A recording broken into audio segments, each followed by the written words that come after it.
Fait qu'aujourd'hui, à Jardette sur le side, on va parler de balance de rencontres tel qu'il est écrit dans le livre du maître. On va faire le tour des challenge ratings, de l'XP par encounter puis de l'XP par jour. Fait que manquez pas ça. RPG Soulside. Fait que Guillaume, aujourd'hui, on parle des rencontres à Donjon Dragon.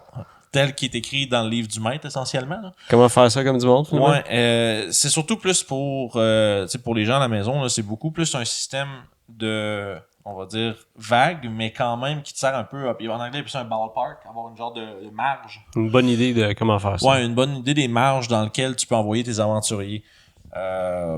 Tu sais, je me mettrais pas à citer les pages du livre du maître pour ça, là. Checker ici. Checker dans le livre, ils sont dedans. Là. À la limite, je sais pas, on penserait quelque chose d'intelligent à faire avec ça. Mais ce que je pense qu'on va parler beaucoup aujourd'hui, c'est beaucoup plus comme, par exemple, la valeur d'XP des monstres, puis aussi comment ça se traduit en termes de difficulté. Comme par exemple, si là, encore une fois, j'ai pas le livre devant moi, fait que ça se peut que je dise des affaires, c'est pas exactement correct, mais vous allez comprendre l'idée d'ici la fin de la capsule, je suis pas mal sûr. À Donjon Dragon, quand tu planifies une rencontre, tu vas calculer la valeur d'XP de tes monstres.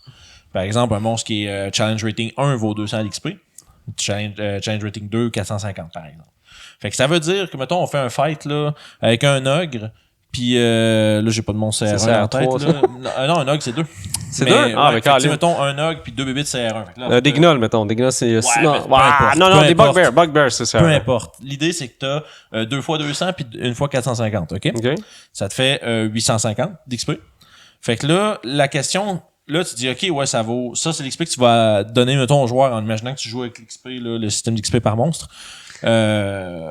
Moi, je trouve que l'XP est plus là pour gager ton encounter. Parce que tu peux le donner à la fin pour que tes aventuriers montent de niveau. Mais personnellement, je préfère faire des milestones. C'est moins de gossage puis de calculage. Mais à ce moment-là, la valeur d'XP des monstres sert à savoir mon encounter est-tu trop dur, est-tu trop facile? Puis c'est pas toujours absolu. Comme système, là, ce qu'on est en train de parler, c'est très... c'est très... Les gens disent tout le temps, ouais, c'est pas un vrai conseil, y aller au feeling. Sauf que, par exemple, tu peux vraiment avoir des chiffres, puis après ça, c'est selon ton groupe. Parce que donc, des fois, t'as des groupes, là, quand ils sont bien montés, tu as un encounter qui est, entre guillemets, deadly, là. Ouais, puis ils se font décoller, pareil. Ben, non, l'inverse, l'encounter est deadly pour les joueurs, mais les joueurs le défoncent, selon les chiffres. Mais, ça pour dire que, bref, on a un encounter à 850 d'XP, mais on a 3 monstres. Puis, tout ça est relié avec le système d'économie d'action à Donjon Dragon. Ce qui veut dire, c'est que plus d'actions disponibles d'un côté du battlefield, plus ce côté-là est avantagé. Oui. Fait que 3 monstres sont beaucoup plus forts à 3 ensemble que 1v1v1. Tu sais, si tu passes sur l'ogre, tu passes sur ton CR1, ton deuxième CR1, un en arrière de l'autre, ils vont se faire tout tasser. Si t'es mis 3 en même temps, ton groupe level 1, mettons, là, un groupe de 5 personnages level 1, cet encounter-là, ça va être peut-être difficile un peu. L'ogre a beaucoup de points de vie, frappe fort. Ouais, c'est ça, c'est en slogan, il est mort. Fait que c'est représenté par un multiplicateur selon combien de monstres il y a. Encore une fois, comme je disais tantôt, je me rappelle pas exactement de toute la table. C'était 1.5. Ouais, pour un 3, je pense que c'est à partir de 2 à 5, c'est une fois et demi. 6, c'est comme 2 fois. Puis là, ça monte. Fait que l'idée, c'est que là, on est à 3 créatures, une fois et demi, 805. Fait que le premier, il vaut son plein. Non, c'est vraiment que tu prends le total. C'est chacun. Tu prends le total d'XP. De cette gang-là. OK. Fait que là, mettons. Ouais, ben, c'est ça l'idée. Puis c'est pour ça qu'on parle de ça aujourd'hui. Parce que. Mais moi, je le faisais mal. Non, mais tu sais, puis ça fait pas si longtemps que ça que j'ai compris comment ça marchait. C'est pour ça que je trouvais que c'était intéressant. 15 ans, c'est une carrière. C'est relativement nouveau à 5e édition, par exemple, ça, ce système-là. Il y avait ça, je te dirais, à Pathfinder aussi, 3.5. Mais c'était plus perdant. Ouais, ben, tu sais, là, mais tu sais, pour dire que ton 850, ça devient comme un 1003 à peu près. Tu sais, rough, là. Fait que là, ce que ça veut dire, c'est quand tu regardes tes marges pour un groupe niveau 1, là, je vais dire des chiffres absolument. Ouais, il y a comme des espèces de tables. Mais tu sais, ils vont te dire, OK, ben, 400 XP et moins, c'est easy. Peut-être que 800 et moins, c'est medium. 1002 et moins, c'est, en fait, 1002 et plus, dans le fond, c'est comme entre chaque, là. C'est comme easy, medium, hard, deadly. Puis l'idée, c'est que selon comment tu veux monter ton encounter, c'est comme je vous disais, c'est un guideline. Le but du guideline, c'est pour savoir est-ce que je veux que ma rencontre soit difficile ou soit ou plus facile. Fait que des fois, tu as l'impression que tu es en train de faire de quoi qui devrait pas être trop tough, puis tu te rends compte, on est dépassé le deadly pas mal. Là. Puis tu sais, puis encore une fois, c'est vraiment une marge parce que tu connais ton groupe. Tu sais, ça, c'est pour ça que on donne toujours comme conseil, allez-y au feeling parce que si tu connais ton groupe, tu sais, j'ai comme 3 games qui roulent en ce moment là, puis Ouais, il est occupé, Vince. mais tu sais, puis je peux pas mettre le même challenge d'en face de chacun de mes groupes. Puis là, je suis en train de préparer, on est en train de rouler une aventure des vagabonds présentement, puis je m'en vais la jouer à Québec en one shot avec mes amis. T'es sérieux? Ouais. Fait, fait nous, on va tout rater ça. Ah, ben shit. ouais, mais sauf que l'affaire c'est que là ils sont en train de me tangente là, mais tu sais ils sont en train de me parler de leur personnage puis je commence à voir le groupe se former puis je pense qu'il va falloir que je bump les combats un peu parce qu'ils vont être vraiment forts. Fait que ça pour dire que le truc avec les XP puis les challenge rating, c'est une très très bonne façon de savoir est-ce que je peux rajouter un petit monstre de plus parce que tu sais il y a des calculateurs pour ça en ligne puis ça c'est Ouais. c'est Moi, merveilleux. j'utilise ça pas mal tout le temps. Ouais, Je c'est faisais pour DM Shark un truc comme ça, vous cherchez ça là. Ouais, c'est Encounter Calculator Ouais, 5e édition, puis ouais. t'as plusieurs choix. C'est quand même assez simple. Puis ça vaut la intuitif, peine parce que tu rentres qu'est-ce que t'as comme groupe, tu rentres tes monstres. Tu sais, comme mettons, ok, j'ai 2 monstres CR2 puis j'ai 2 monstres CR3, ça va te donner une valeur. Puis là, ça va comparer ça, tu vas voir aussi tes lignes avec qu'est-ce qu'il y a, tu sais, mettons, qu'est-ce qui représente easy, qu'est-ce qui représente hard. Puis là, à partir de là, tu peux gager. Fait que tu sais, c'est parce que j'entends tout le temps, encore une fois, les gens dire ah ouais, mais c'est plate de se faire dire juste au feeling quand t'es un nouveau DM. Mais sauf que au moins, ça te met des chiffres sur quelque chose. C'est jusqu'après ça, c'est en voyant ton groupe. Est-ce que ton groupe handle bien un combat hard? On a beau dire mettez ça au feeling. Ce qui est le fun, c'est que tu peux développer ce feeling-là en faisant. Ouais. Le conseil que je donnerais à un nouveau DM, je dis gars, Commence avec ça. fais-toi des médiums, là, puis tu check avec ça. Ouais, pis si tu te rends compte que tu fais un encounter médium, comme Guillaume il dit, puis que ton groupe le défait, là. C'est cool. Tu fais ok, ils font ça, c'est bon. Parce que moi, ce que je fais quand je utilise tout le temps ceux-là, je mets soit du hard ou du deadly. Parce que le médium, il est jamais assez fort. C'est pas assez fort parce que je pense que ça prend pas en compte les joueurs avec les objets magiques puis les choses de même. Ouais, ben ça, c'est une autre affaire. Ça, c'est le concept du bounded accuracy, là. Où est-ce que tu sais par exemple que le jeu prend pas en compte que tu as des objets qui augmentent ta chance de toucher, qui augmentent ton qui baisse les chances que toi tu te fasses toucher. Fait que tu sais c'est le genre de choses que tu sais le jeu prend pas en compte. Fait que c'est sûr qu'à partir de là si t'as bourré tes joueurs d'objets magiques, ben il y a des chances qu'ils puissent tout décoller. Ouais, ben c'est ça. En fait, c'est que ça va moins bien représenter un peu la force de ton party puis à quel point c'est difficile. Sauf que encore une fois, ça peut vraiment te servir de méthode, on va dire d'un gauge dans le fond. Une espèce de règle. Ouais, ben tu sais, c'est surtout que c'est avec le temps puis avec les rencontres que tu vas avoir faites avec ton party, tu vas savoir qu'un encounter hard pour ton groupe, c'est vraiment dur. Ou ben si c'est une gang de min-maxers qui aiment ça avoir des gros builds, Ça, Deadly, tu vas faire. Tu sais, puis là, c'est là que ça devient tough à gérer parce qu'au-delà de Deadly, le jeu prévoit rien. Fait que ça veut dire que un peu Deadly, beaucoup de Deadly, tu sais pas. Fait que là, ça c'est le défaut un peu du système où est-ce qu'il y a comme si tu sors de ces marges-là, ouais, t'es le perdu système t'aide pas trop. Mais tu sais, en tout cas, la raison pour je voulais qu'on en parle sur la chaîne, c'est vraiment juste parce que j'ai eu tellement de discussions, puis moi-même à lire puis essayer de comprendre comment ça marche, puis tu sais, ouais mais c'est quoi l'XP, faut-tu que je leur donne l'XP multiplié? Non, c'est l'XP que les monstres valent, tu leur donnes. Okay, dans un système d'XP de monstres, là, tu leur donnes l'XP que les monstres valent, mais en termes de gauging de difficulté, l'XP est multiplié pour déterminer un scale, une échelle. Ah, ok, je commence. C'est vraiment fait comme ça, fait qu'il faut vraiment dissocier ces deux choses. Ouais, c'est pour ça que le monde comprenne pas souvent au début. Tes joueurs ils vont aller en grève, si on se fait avoir. Ouais, mais ça c'est tout du behind the scenes, fait que tes joueurs voient pas ces choses-là d'habitude. Ouais. Fait que tu sais c'est tel que tel, c'est pas la fin du monde là, c'est juste de encore une fois, c'est une façon de mettre des chiffres sur la difficulté que tu vas envoyer dans tes joueurs.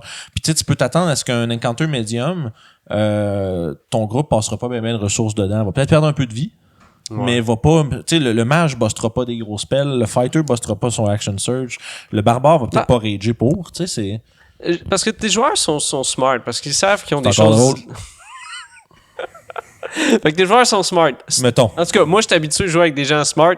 Exemple, Léo, qui fait sneaky tout le temps. Mais, fait que tes joueurs, ils savent qu'ils ont des ressources limitées, puis ils savent... C'est un affaire qui arrive des fois. Tes joueurs, à place de juste jouer le personnage qui joue dans l'histoire, ils savent comment le DM pense. Ouais, ça, c'est lourd. Puis là, il fait non. Cette fight-là, c'est un fight pour nous faire perdre des affaires. Ouais, je comprends. Ben, tu sais, ça, c'est... Même, tu peux le mettre in-game, tu sais, que tes aventuriers gagnent même de l'expérience, mais aussi juste, tu sais, ils viennent plus à l'aise avec leur concept d'utilisation de ce qu'ils ont. Tu sais, comme là, le magicien va faire « Je n'utiliserai pas mes sorts ici parce que peut-être je vais en avoir besoin ailleurs. » Puis dans le fond, c'est l'idée, c'est qu'à un moment donné, tu développes ce réflexe-là de « J'ai peut-être pas besoin d'utiliser genre toute ma sauce. » Là. Tu sais, tu sais, si tu te rends compte que t'es pas en danger réellement, là, tu sais que c'est un combat qui est comme des combats qui sont médiums, par exemple, en difficulté, là, c'est que si tu bosses des ressources, tu perdras moins de points de vie. C'est comme ça que tu peux le voir. Fait que souvent, les classes qui sont comme short rest heavy, comme mettons le fighter, ce qui est très cool. Le fighter, le monk, le warlock, ben ces encounters-là, eux autres, ils vont blaster, mais c'est là qu'en tant que DM, puis là, on part sur une tangente un peu sur l'encounter design, mais en tant que DM, c'est là que tu peux créer une surprise. Tu sais, les autres, ils pensent, ça va bien, c'est facile. Bust action surge, je vais les tuer plus vite, on va prendre un short rest après, puis ouais, mais je me suis fait pogner. Je dis ça parce que je me suis fait pogner. C'est pas moi. Je suis pas smart. Je suis pas celui-là qui est le fait au joueur sur le joueur qui a tout surbossé sa sauce en pensant qu'elle allait avoir un short rest entre les deux trucs. Man. Puis finalement, hey, vous êtes bien battus. On va envoyer la deuxième vague tout de suite. Puis là, j'ai plus rien puis on est mort. T'es mort pour de vrai? Ouais, c'est la fois où on est mort puis que en tout cas, la campagne a pris un spin à partir de là. On se ramassé les zombies? Non, on s'est ramassé à Avernus, on a vu Avernus se faire tirer dans l'enfer, puis après ça notre DM a dit on a le choix. On continue. Fait comme on dit souvent la mort c'est juste le début. Yes. On n'a pas une jasette là-dessus? Ouais, on a une jasette là-dessus. Fait que ça pour dire les amis, le système de CR puis le calculator d'encounter, c'est quelque chose qui peut t'aider à vraiment mettre, on dirait, une pin sur ce que tu veux viser. Puis une pin sur ce que t'es rendu, puis essayer d'ajuster. Puis tu peux faire des petits trucs comme, mettons, OK, tu veux faire un combat avec un ogre puis des orques, OK? Tu fais un ogre, 3 orques. Là, pour ton groupe, peu importe le niveau. Là, tu fais OK, là, tu regardes, OK, c'est peut-être là, c'est médium. Si je mets un deuxième ogre, ça a l'air de quoi? Oh, ça booste. Non, mais c'est ça, c'est encore drôle, puis tu sais pas. Parce que tu regardes, tu fais OK, je suis comme rendu début hard, finalement. Tu sais, pour un groupe peut-être level 4, je sais pas, tu sais, 2 ogres, 4 orques, c'est beaucoup de monstres. Mais puis les orques frappent fort, les ogres frappent fort. C'est une espèce de petit warband de quelque chose. Puis ce qui est cool avec ça, c'est qu'à place du... Parce que normalement, les monstres seuls, ils se font vraiment casser la gueule facilement. Puis le CR est vraiment flat là-dessus. Mais ce qui est cool, c'est qu'en rajoutant des monstres, mais tu peux faire une espèce de narratif de pourquoi ils sont là. Faudrait que je trouve, mais il y a une table que j'ai trouvée sur les internets un peu qui fait vraiment, tu sais, en plus de ça, qui te donne vraiment un estimé. Puis j'ai appris à peu près, là, surtout en passant dans le tiers 2 et en montant, là, les niveaux 5 et plus. Mettons un groupe de niveau 5, là, tu peux leur pitcher un monstre CR7 puis ils vont se débrouiller. CR9 aussi, je te dirais. Ben, ça dépend quel genre de monstre. Ça dépend quel genre de monstre. Puis ça dépend de ton groupe. Mais tu sais, l'idée, c'est que ça veut dire que, tu sais, on pense tout le temps, genre, CR5, ça veut dire que c'est un monstre que, groupe niveau 5 va avoir de la difficulté. Non, ça veut dire que ton groupe level 5 va passer à travers. C'était le même avant, je te dirais. 3.5, c'était ça, mais c'est pas maintenant. Je me rappelle plus du vieux système, ça fait trop longtemps, mais, tu sais, dans 5e édition, là, en général, un monstre avec un CR est censé être un challenge pour un groupe de ce niveau-là. De 4. Si vous êtes 6, on 5, ben là, tu peux monter. Puis tu peux, si tu fais un boss fight, là, tu peux vraiment pitcher ça au-dessus, là. Comme mettons un groupe niveau 5, tu peux envoyer un CR 7-8, là. Ça va être un méga fight, puis il faut que tu t'assures en tant que DM dans ton design, tu veux pas leur faire passer toutes leurs ressources avant, parce que là, sinon, tu leur donnes pas de chance, là. Ouais, ils sont trop mais fatigués, si c'est le genre de rencontre que tu sais qu'ils vont se rendre là après s'être préparés, tu sais, comme tu designes une aventure, qu'ils apprennent c'est contre quoi qu'ils vont se battre, ils se préparent à l'avance, ils font leur magasin. Ça change la donne aussi, hein.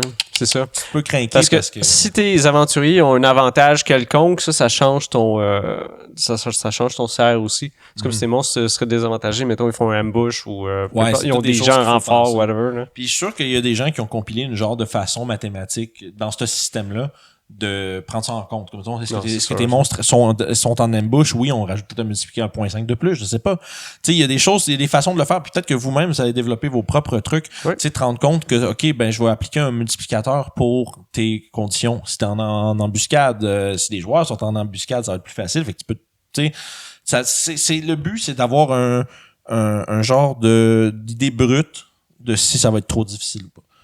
Fait que servez-vous-en, puis dites-nous dans les commentaires si vous vous en servez, si vous avez une autre méthode, si vous avez des trucs cool, on veut vous voler vos trucs. Ouais, on veut tout voler nous no shame, on veut vraiment juste vous voler vos trucs. Fait que écrivez-les-nous dans les commentaires, puis on va être bien content de les lire. Puis d'ici là, ben on s'en repogne. Yes sir, on s'en repogne.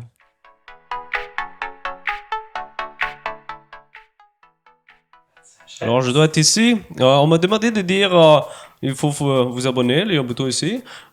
Et aussi en haut, il y a la jasette pour les conseils de DM. Et si vous voulez suivre les aventures, nos aventures avec Orof, des vagabonds de Denenbier, je crois qu'on n'avait pas de... Non, c'est le nom qu'on a choisi? Ouais, c'est ça. Ok, merci.